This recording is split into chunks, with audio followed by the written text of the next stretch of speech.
যে মাঠেতে করি চাষ ভুট্টার বীজ রোপণ চলছে।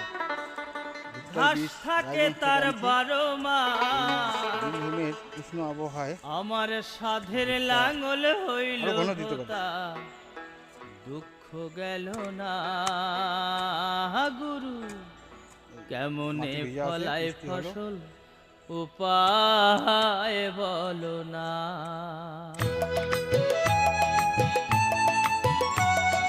বীজ দিলি?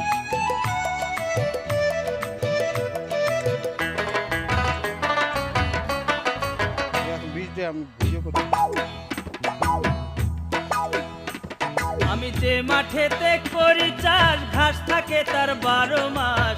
যে মাঠেতে করি চাষ ঘাস থাকে তার 12 মাস। কথা দিন। আমার সাধের লাঙল হইল ভোতা, দুঃখ হ্যাঁ। গেল না। হুম হুম। এই যে হ্যাঁ, ভুট্টার বীজটা দেখা কেমন কিরকম। এই যে ভুট্টার বীজ, সার্টিফাইড বীজ। এটা আশা করি ভালো হবে। এই বীরভূমের ওয়েদার মানে মানে এখানকার পরিবেশ ভুট্টার উপযুক্ত, কিন্তু এখানে কেন চাষ করে না জানি না।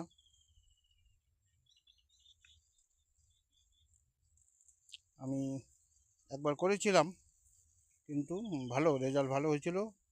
এখানে পোড়া খাওয়ার জন্য বিক্রি করছে, কিনে নিয়ে গেছে অনেকে। এই আমি এখন এখানে পরীক্ষামূলকভাবে ভুট্টা লাগাচ্ছি। এটা একটা ভুট্টাকে জোয়ার বলে, খুব কষ্ট সহিষ্ণু, বেশি জল লাগে না, আবহাওয়া গরম সহ্য করতে পারে, ফলন ভালো হয়। তাই ভুট্টা লাগানোর করছি, আশা করি খাওয়া যাবে।